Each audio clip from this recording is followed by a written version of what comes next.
Hello, everyone. Welcome to TIA. This is Africa for Real. I'll be your host, Mercy Okoria, joined by these lovely ladies.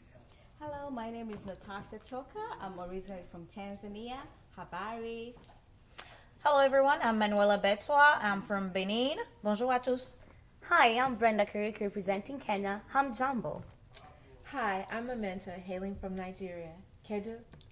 We represent the voice of African women globally, and we hope to inform, inspire, educate, and challenge, and have a lot of fun in the process. Yep, for real. Welcome. This is Africa for Real. Where'd you get that jacket from? I love I that. can't tell you all my secret styles. Seems like that's the new fashion in town. It is. It's getting cold here, so you can't just be naked all over the place. You have to keep it warm. Yes, yes. And yes. look good too. Thank Yeah, you. it's very cute. Yes, and I love the colors here, by the way. Thank Nice, you. Very nice. Very nice. Very nice. Well, we'll be right back.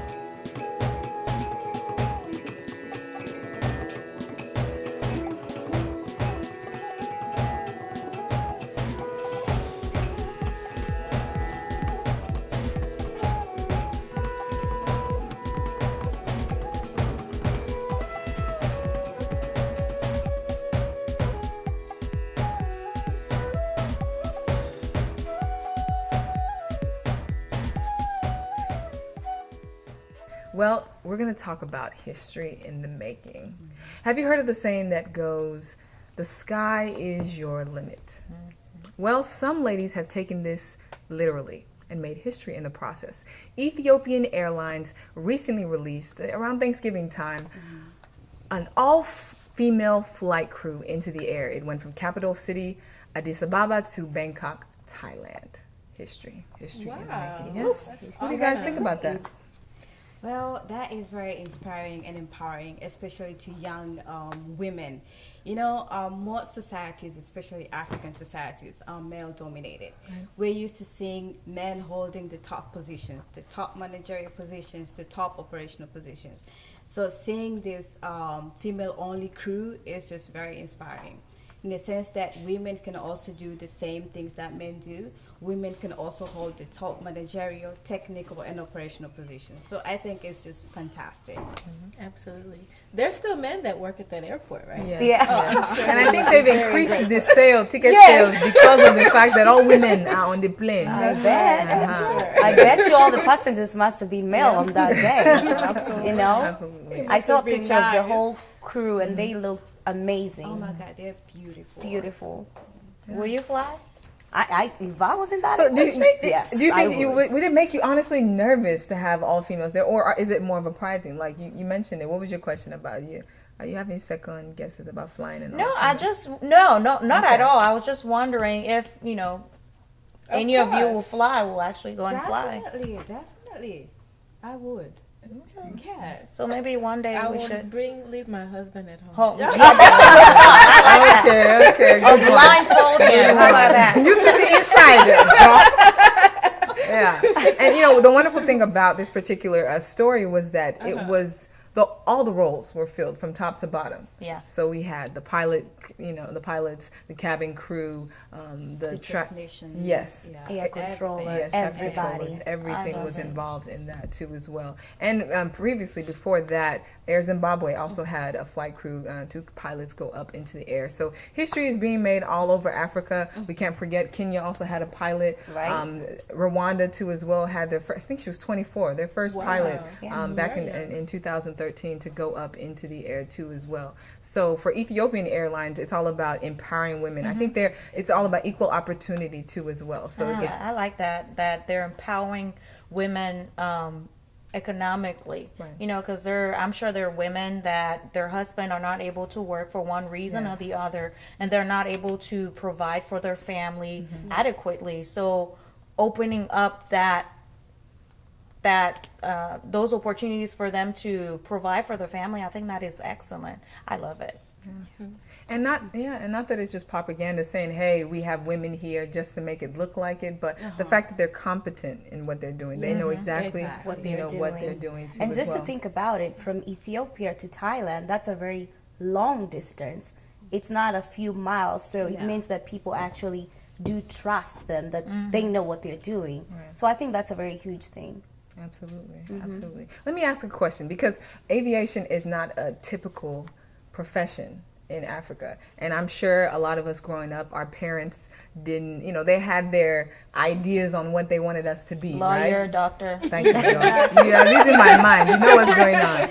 So, how many of us here, fell into that pressure or felt more pressure than achievement when it came to following their dreams or their pursuits in education? Absolutely. Education is at the top of my family. Like she said, everybody was either a lawyer or a doctor. So you could major economics or you could major in biology. Okay. And if you stepped away from it, they were looking, what are you going to do now? Right. How will you make money with that? Psychologist, what? What to think? Yeah.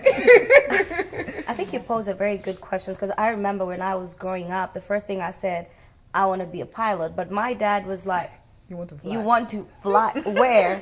I don't have any toys for pilots, so no. Here you go. And he brought me a toy stethoscope, and I was like, okay, does that mean you want me to be a doctor? It's like, yeah, forget about flying. So just seeing that we have female pilots and everybody who's on board being a female, it means that times have changed. Right. Yeah. People are becoming more receptive to accepting that females can do the same roles that men can do. And I'm happy that it's coming from Africa. Maybe I think there's some European countries that have tried that.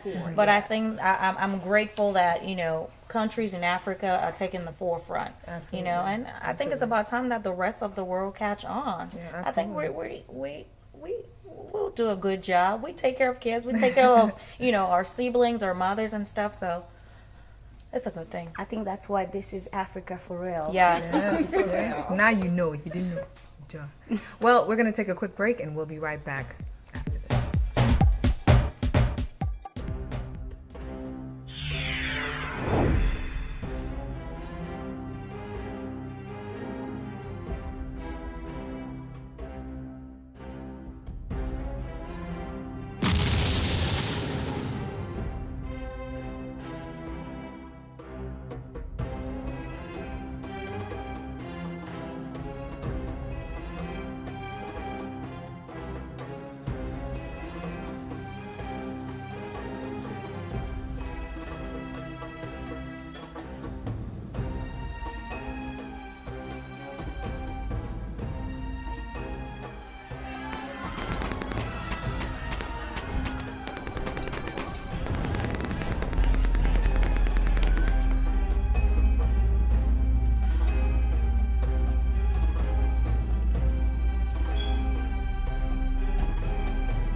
John, I miss you.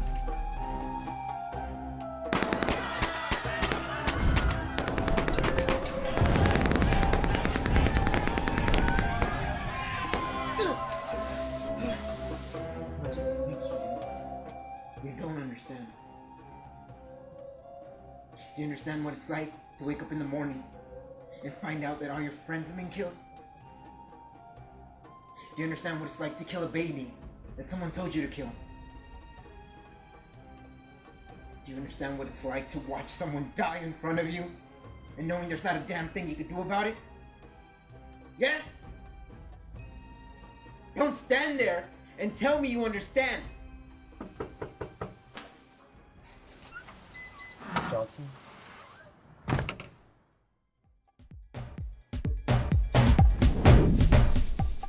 Well, African aviation is definitely making us proud to be women, but there's still some unhappiness hovering over women and beauty in Africa. We're going to talk about skin bleaching. Definitely. Skin bleaching is a thing now. Apparently, 77% of Nigerian women do it, 59% in Togo, 35% in South Africa, and I believe 25% in, what is that, in Mali. Yeah, I mean, you can go to your local drugstore. You can pay up to $590 per application, or even get it as cheap as $3. It's everywhere. Wow. Yeah. And the thing is, it's a multi-billion-dollar industry that is all over the place. It's very heavy in Africa, like you mentioned, but other countries, India, Asia, they're also addressing this topic, this issue. We have a doctor on the set. Maybe she can give us. Yes, with the skin lightening creams, they contain mainly two chemicals. One is mercury, and the other one is hydroquinone. And these chemicals can cause serious health complications, such as thinning of the skin, infections, kidney damage, liver damage, mercury poisoning, as well as cancer. So these products are not supposed to be used for long periods of time. They're supposed to be used for short periods of time. There are dermatologists and cosmetic surgeons that actually prescribe these creams, but they are meant to be used for small areas, maybe to clear a lesion or age spots or dark spots or sunburning, and they're supposed to be used only for short periods of time. Yep. If they're used for long periods of time, then health complications result. And you would think people would understand the detriment that can come from this, but why? I mean, and then like she's talking about with those chemicals, do you know that some of those chemicals are outbanned in England and France? It's Exactly, totally like illegal. Absolutely. hydroquinone is banned. Yeah, and technically, even in India where they have it, it's because they disguise it as a cosmetic. So it goes past their drug administration laws, even though it's literally a drug in the medicine. And you just have to, like you said, why would anybody do that to themselves? If there's a demand, there's always going to be supply. Like, drugs or the black market for, people go to New York to buy all the fake. There's a demand, there's always going to be, people supplying, but I like us to maybe go in depth as to why, we're actually doing exactly. that. Right. What I is think causing the demand? I think most people who actually do it, one of the core reasons is they feel that being black is not beautiful. And the way society has defined beauty is like being light-skinned or a red bone, as people would call it, is beautiful. It's a very deep thing. I mean, if we look back into the colonization of Africa, colonization also happened in other countries, and it was a European man that was going in and colonizing these people, and they set the standard as white people you automatically associated with wealth, prestige, and being refined. And so now people, how do you say this? Not even on purpose. We just automatically think we see white. That just shows dignity and wealth. And I think that goes even to like the language, because anything that's black is kind of like negative. There's like a white lie, there's a black sheep of the family, there's white magic, there's black magic, and the black is always like something negative. So it goes much deeper than being colonized and all that stuff, but our language as well is reinforcing such things. Right, and companies are capitalizing on this issue, the issue of self-esteem, the issue of self-hate, too as well. And, people just see that this is something that I want to change, especially women. And we'll talk about, others that are going into that too as well. But we talked about colonialism and as well as caste systems, saying that, hey, to be on top, fair skin is the preference. If you want to be beautiful, if you want to achieve something, doors will just automatically open for you just because you're light skinned. And I guess being fair, there's a thinking that the only reason I'm getting a position or a job is because I'm light skinned. No, I'm an educated woman, and I'm grateful for how God has made me too as well. And I understand that there's a lot of people that with self-esteem is an issue. We all possibly have insecurities growing up, and those things that are compounded by the media, by celebrity status, what is in is a big issue, and that plays into what society says is beautiful. True. What we need to work on, I think, is beauty within, because nobody want a light-skinned woman, and she's bitter, she's resentful, she's always doing drama. Nobody wants a light-skinned person that's like that. I don't care. It doesn't matter. So I think what the focus needs to be for women is cultivating inner beauty, because at the end all that could go. Something could happen, some disease, and your face is gone. It's what's on the inside that matters. And some people may say you're light skinned, that's why you're talking all this grammar here. My sister is dark, so her life still goes on. That's not what makes me beautiful because I'm light skinned. Okay, if I'm in the midst of people who are darker than me, okay, sure, I will stand out. Of course, where there's darkness, the light stands out. That's just, that's just it. Y'all in darkness. No, I'm just saying, but that doesn't mean, it's not like I'm not going to wear my light shoes all the time because the darks are not pretty. No, we need to get over that, because it's what's on the inside that matters. If I was bitter and always nagging my husband, I don't care. I don't think he will care whether I'm dark skin or light skin. I have hair all the way to my ankle. That doesn't matter. That doesn't keep a relationship. That doesn't keep a family together. That doesn't keep your job. I think I'd like to touch on a key point that you mentioned when you spoke about a fair woman not being angry or angry because she's a fair. People have the perception of a black woman is an angry woman. So when you're being fair, people tend to lean on you and look, you're more or less of a bitter woman compared to a black woman. So if you're fair, a man will approach you, but the perception that he have in his head is that you're not an angry woman compared to me who's dark skinned. They just see an angry black woman. So there are several light skin privileges that light skin females receive. But that's the media, though. Not Because what you see in the media, they're like, oh, they're showing black women as kind of crazy and all about drama. But anyway. Hey, now I know that we have a lot to talk about. I'm trying to hold Manuela and Becky back, but we're going to take a quick break, and we'll be right back to discuss the concept of beauty, skin bleaching, light skin versus dark skin. We'll be right back. This is Africa for Real. For real. for real. Stay tuned.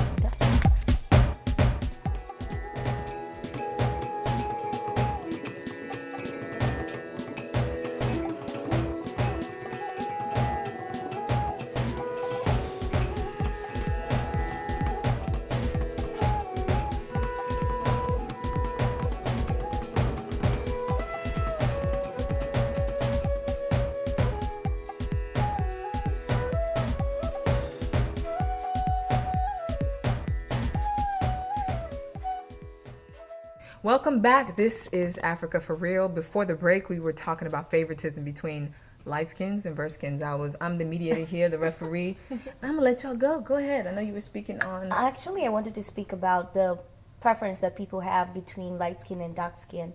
It's not just according to females, but it applies to men as well. In 2006, there was a study done at the University of Georgia, and it showed that employers actually prefer light-skinned black men to dark-skinned men, regardless of their qualifications. And this was actually proven when they had a light-skinned black male with a bachelor's degree chosen over a black male with an MBA and post-managerial position. So yes, light skin privilege goes both ways, female or males. I mean, I agree with you, but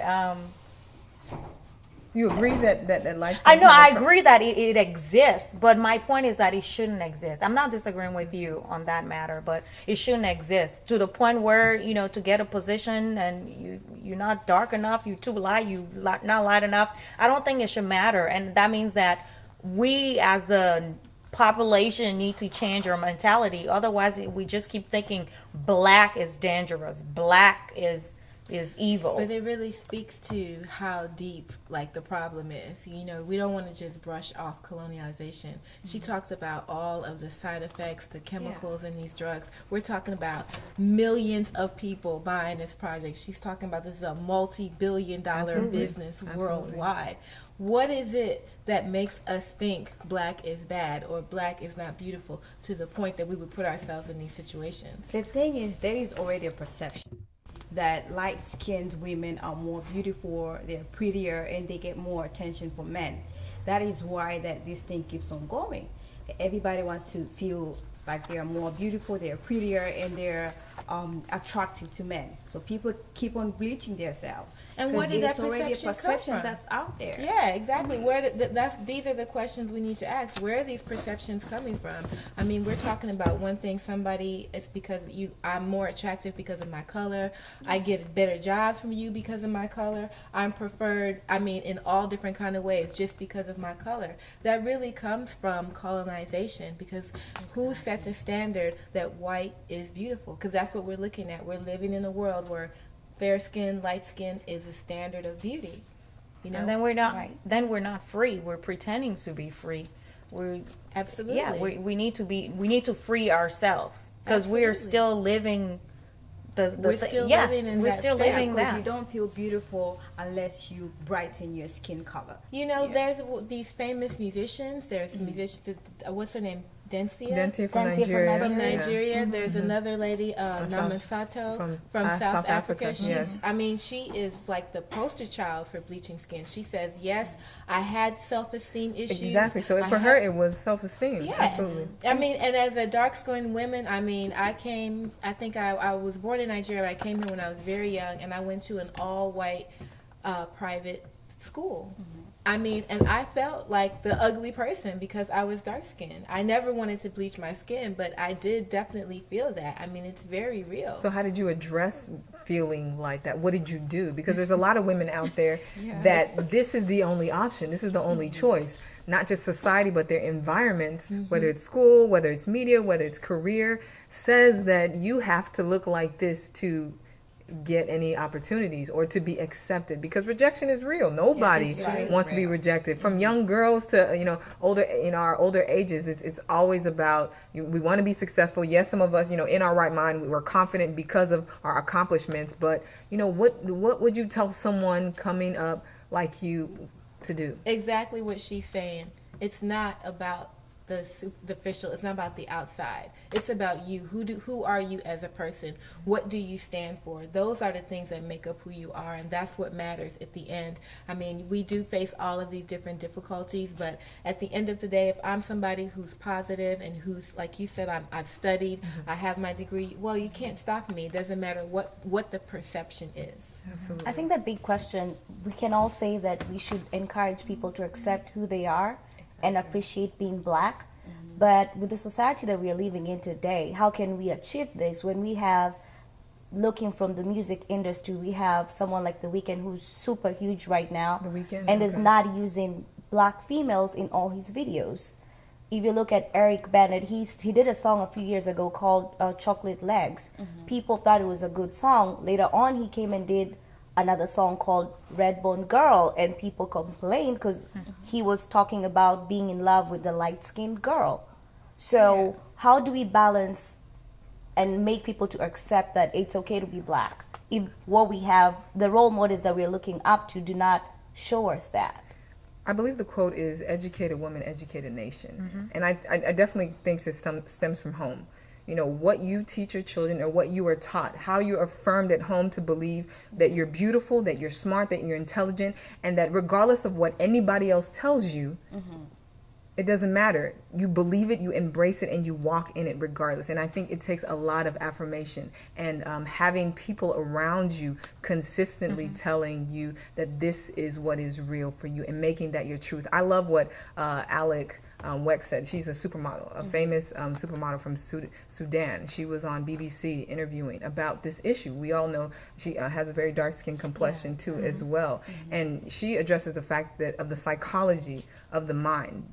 People, it's not about their skin being bleached, that it's their mind that's being bleached to think that light is better than black. So starting from within and doing whatever it takes for us in whatever insecurity, not just even about black skin or white skin. We know hair, the concept of hair and beauty too as well, natural versus straight, put a weave on, whatever it is for you to know, and then especially to the point where it doesn't become detrimental to your health, I think is what is the greatest thing for me too as well. We definitely need to work on changing the definition of what beauty is, and not only that, true beauty. Yes. And I think social media is having a tremendous impact Absolutely. on how we view ourselves, because it's so fake, it's so surreal. Right. I mean, you can't trust the images you're seeing Right. now, and all the emphasis is placed on outward beauty. Right. Who has the biggest butt, who has the biggest breasts, who has the longest hair, who is the lightest, and I don't think it should be.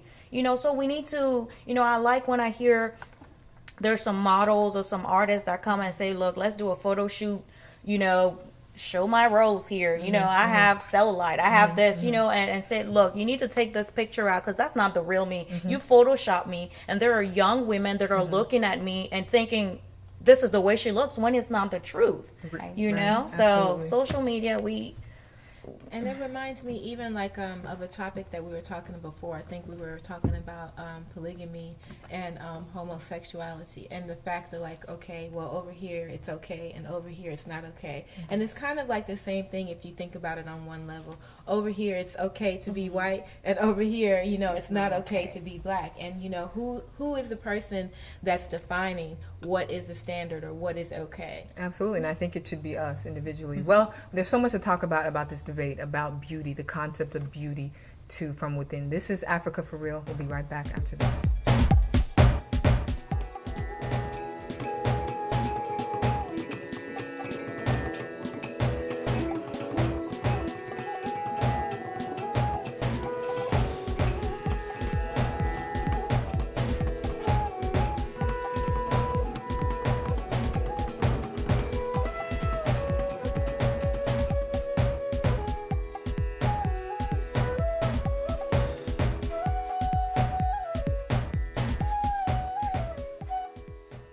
Welcome back. This is TIA. This is Africa for Real. We're talking about the concept of beauty. Skin bleaching, light skin versus dark skin. Does it matter? Is it worth it? The detriments of skin bleaching. It's banned in Cote d'Ivoire. It's banned in several countries, but it's still going on. Why? Yeah, this is such a huge problem, and it worries me so much because it's becoming like an okay thing. Like everybody's doing it. Famous, non-famous, educated, non-educated. It's like a trend or an okay thing. So seriously, what can be done? I've even heard of women putting bleaching cream on their children. Wow. Seriously. Wow. I mean, and if you see older women who have been using bleaching cream for a while, their skin is totally discolored. It's like purple, black, blue. It's really hard. And you know, you can tell some people, you know, maybe they don't have the funds to continue the whole process because you see their knuckles are black and then your face is, so, you know, they just stopped at the face. But I know not to make light of it per se, but I mean, it's definitely an issue. And we know it's worldwide. It's not just in America. It's not just in Africa. It's Very worldwide prevalent too. in As well. India. And then it's not just, you mentioned the uneducated, the educated, but men too Yeah, are men getting too. into Yeah. bleaching skin. Sammy Sosa, well-known baseball player, is doing that too as well. And let me ask the lady before we go into the whole men thing. Did you have a preference growing up? Did you like light guys or dark-skinned guys? This is real talk. Africa for real. Let no. Okay, yeah. I didn't have a preference. No preference, so it No didn't matter preference. what. It was all about handsome. Handsome. Because okay, handsome, tell us, I mean, you Manuela. have to be presentable because once we get in bed, there has to be some chemistry there. Jesus, I'm even talking about before. You know, I like you. No, but it's it's true. red. It's Okay, true, okay, right? okay, If okay. the guy's not presentable, appealing to you, he might not be handsome to you, but at least to me, he needs to be something. Okay. Yeah, Because you need to be attracted. yes, to him. thank you. Okay, But the before color you didn't. just- Yes, the color didn't really matter You to need me. to have some swag. Yes. Okay, Well, swag is your I thing. actually had a preference. Did you have a 'cause must I be did have a okay, preference. okay. Growing up, did I ever actually date someone who's dark? I don't think so, but not that I don't think that being black is not beautiful, but I'm dark skinned, so to me it's more of like, You didn't well, want if someone is double black, lighter, that type we of- have, better kids. ah. Better kids. Not that to say black is not okay, but it's just that, it's a little black. But you and said white. better kids. Why would they be better? That's the Kids. They're perception. Is it because they're mixed? Is it because They're let's lighter. talk about better? Everybody I knows that. mixed Because a people second think ago you mixed almost children are beautiful. beat up Well, Manuela because Well, she said it's just a light preference. skin. Like I felt like I'm too dark. Like I don't need someone else who's Okay. dark. You know what I mean? Like not that there's nothing against being black. It's just that my preference was just How about now? it's still the same. She still want her some light skinned babies. Yeah, so if you're some mocha, but you're But you chocolate want a now. natural light guy. You don't want Naturally a. light now, not bleaching. Yeah, thank you. Okay, because you know at Because the end the of the babies day it will will end come up, up. you know. The same way. Absolutely, absolutely. You were gonna say anything about gentlemen and men? Be real, John. This is Africa for people. I mean, I think I like all men. I mean, I do like the light skinned guys. And that's truth actually is coming you have a out. fiancé. The darker Is it skin light say that skin they or like the dark light skin? skin. What attracts you to light skinned men? It's not about the light skin though. It really is about the swag. Their mind is light, right? No, Are you saying that they have more swag? no, I'm not not saying Or this that. case by case. No, we can save okay. you right now because No, she no, already but- said better. She's excluded. She's trying to explain I herself. will not say better because I have had boyfriends that are brown skinned, dark skinned as well. But when I look at my dating history, I have dated more light skinned men, and I don't You think see a it- trend there. No, I honestly, it is, I know. If you know what, people have told me that light skinned guys really like dark skinned girls, and I think that is It's true. true. Yeah. Do a lot of dark skinned men come on to you? And I won't say they don't. It's just It's very few. It's just, you know. It's more the light skinned brothers that are. But they have issues. So light skin is different from bleaching. But yeah, I do prefer light skin man. Okay. But I mean, you're saying it's a little different, but I think because of society or what seems to be popular leads people to say, okay, that light skinned guy's getting all the attention. So I need to follow that and be part of the light skinned crew type of thing. Like, Not do you really, see where it 'cause can I lead to think- for certain people, like how they can get that from that? Like women that say, oh, well, the light skinned girl's getting all the attention, so I might as well find a way to get in that attention. Not per se. To me, it's not about I want to be in the light skin crew or anything. It's just that I just don't want future kids to be chocolate. I want to be, a little caramel. It's We just need a to mixture. educate you on true beauty. Shay. Because because that's what we were saying again. It's We true. were That's talking the- about that's what we're earlier. talking about. Because now we have the darker host here now that prefer lighter, Kids. lighter kids, lighter husband, boyfriends, everything. And you you know, were- and whatever. we I guess we don't. I never had a preference. So how can we educate you? I think it all goes back to how we grew up. Because growing up, I had a Barbie doll which was not black. You know, I don't think I remember a time where we had a Barbie doll that was black. So to me, growing up, everything that was lighter is better. It's better and beautiful. So it's just a matter of how did you grow up, whether in Africa or here. We grew up in Africa, but it's the same thing. We didn't have any dolls that were black, so anything that's light. You don't want to be in a dark room. You'll be scared. Once you see the light, deep. I'm saying that's why it's a deep-rooted mental conditioning that we. I mean, it's not just our Barbie dolls. It's in the commercials. It's in the movies. I mean, everywhere we look, it's presented as a standard of beauty, and it has affected us on so many levels. And I think that's why it really depends on us, on making a decision for ourselves, for our future, for the generations around us, to say, hey, this is what is beauty, this is what is confidence, and affirming that. Because in my household, I'm light skinned. One of my brothers is light skinned, but my other siblings, brother and sister, are darker skinned. But we had the same upbringing in the sense that our parents believed in us. You focus on your education and everything like that, but you can be whatever you want to be. God is on your side type of thing, but it was affirmed. And I didn't have dolls. There was no such thing as playing during the week. It was like focus on your school and that's it. Toys. Thank God you even had Barbie doll. I didn't have anything. It was like, okay, come play. Joyous time. So, but just the reality is that we have a part to play in that. And if we don't have it in us to say that it's beauty, then we can't pass that on. So and then if you have a child, if you didn't feel that a dark-skinned child and you have one, what are you going to pass on to your daughter or to your son? Because it's all about values, and that's the one thing that I think society as a whole has lost focus on. Even we're just talking about physical looks, but there's so many ways that society is focused on material things: money, cars, houses. Everything is on the outside of us. That's where the focus is. So we really need to get back to our values. And I think also it's just instant gratification. Nowadays, it's not like, oh, I'm thinking about the future, retirement. It's just like, I want it now.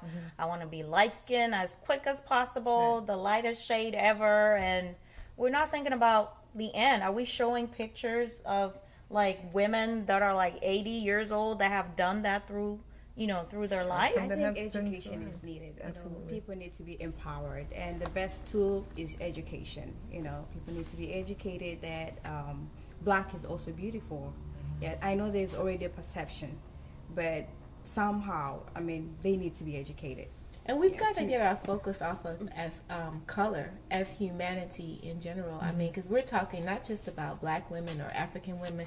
We're talking about Indian women, Asian women. All these different groups of women are wanting to bleach their skin. You know, so we really need to start looking at humanity as a whole instead of a color. Because like you said, what does color really mean? It doesn't matter if I'm black or if I'm Asian. If I had a bad attitude, if I'm a messed up person, it's just whack. You know, you want to be better than that. Right. So you got to have some values to stand on.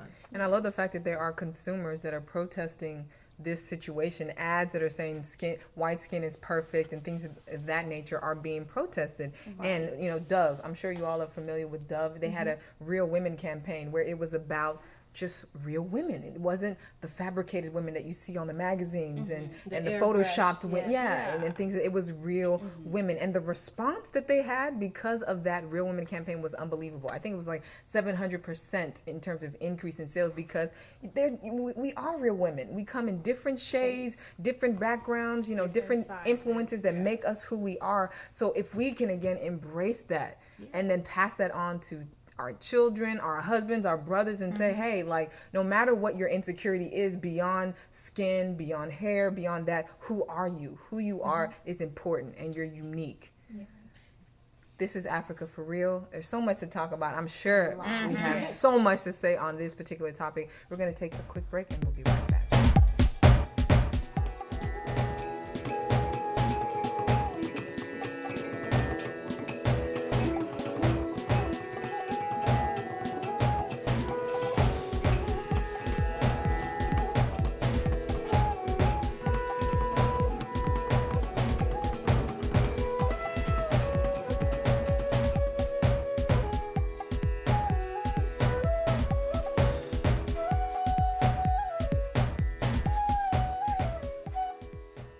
Welcome back. This is Africa for Real. Is black beautiful? We've been discussing skin bleaching, light skin versus dark skin. And there's another side besides the whole change from black to light. Yeah, there are people who, I think, a group of the population that's light and they want to get dark. I mean, I'm sure it's $1 billion industry. So I think that speaks to where our human mind is. We never satisfy. We think if we get this car, we'll be satisfied, but then it's like, no, the newest one comes out. So we're never satisfied as human beings. And that's where, to me, it's the heart that needs the work. We need to work on our heart, on our identity on the inside, not the outward appearance, because that's nothing. The eyelashes can come off, the lipstick can be taken off, you know, the clothes can be taken off. What's on the inside? Right. Know? And I think you're speaking of the tanning industry, you know, where some, you know, Caucasians want to darken their skin more, so they tend to spray tanning is a big thing. There's women that go in 2 and 3 times a week to keep that golden skin tone that some of us are bleaching, trying to bleach away. But you did say like spray tanning. I mean, there are people who go further than just spray tanning, because I'm sure that could be washed off. But there are people who are doing the what is it, the you know, the things they lay on. Oh yeah, the sunbathing. Yes, I mean that has an effect on your health as well. So I think the problem is when you're doing things to yourself where your health becomes a problem, an issue, you know. So anytime we choose to focus outside of the self, that's what happens. It becomes a problem because we totally miss the point again about who we are as a people, which is really all that matters, you know. It's like you're saying, hey, tomorrow maybe there'll be some sort of tsunami, and the most important thing I'll be thinking about is, do I have shelter? Right. Do I have food? You're light. Right. I think we just have to accept that black is beautiful, being light skinned is beautiful, and just get along with each other. I know there's actually a girl from Kenya. She's very popular socialite called Vera Siddiqua. She actually said she has not bleached her skin, but she has skin lightened. Bleaching is very cheap. So for her, she did not bleach her skin, but did skin lightening pigmentation. That's the new term. She needs help. So if you have the money, you have not bleached your skin. You just lighten yourself. Yes, most people say that they do it because of personal reasons. They, as we already say, that they want to be more beautiful, prettier, raise their self-esteem, raise their confidence. But all in all, skin bleaching is really bad. It has so many health problems, so many complications and long-term health problems, and it needs to stop. It's not good. Yeah, and real self-confidence comes from knowing who you are. Right. Ultimately. Absolutely. So we know that this epidemic is not just on the male side, as well as the female side. Everyone knowing who you are, being unique, teaching it from a young age, and going forth with confidence. This is Africa for Real, and we thank you all for joining us today on our show, and we want you to stay tuned for our next episode. And we also want to thank our hosts for today, Innocent Bartomalo and Safari Entertainment. Thank you for hosting us here, and we also have a special treat for you, listeners, so stay tuned.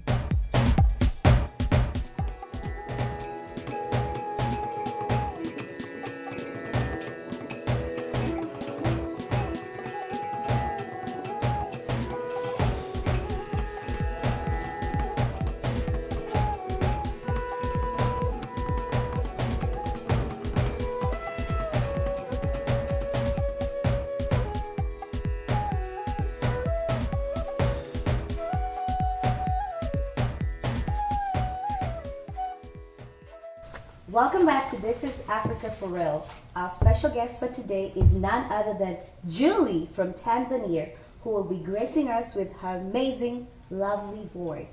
You want to tell us a little bit about yourself, Julie? Yes, I'm from Tanzania. I'm from Dar es Salaam, and I speak Swahili still, and I've written a couple of songs. My first single that I'll be singing right now is Dear Diary. I've written all my songs, and I'm just working on my album right now, trying to get myself out there as soon as possible because, you know, I'm young. I'm trying to get myself out there as a performer, as a musician, and yeah. As an upcoming artist, you say you're young. How old are you, if you don't mind me asking? I'm 16 right now. At only 16, she's just about to release her first album. The floor is yours. Thank you so much. Dear diary, I have got a dream, and I'm working hard to make everybody see that this is me and this is what I want to be. So, dear diary, come along with me. Oh.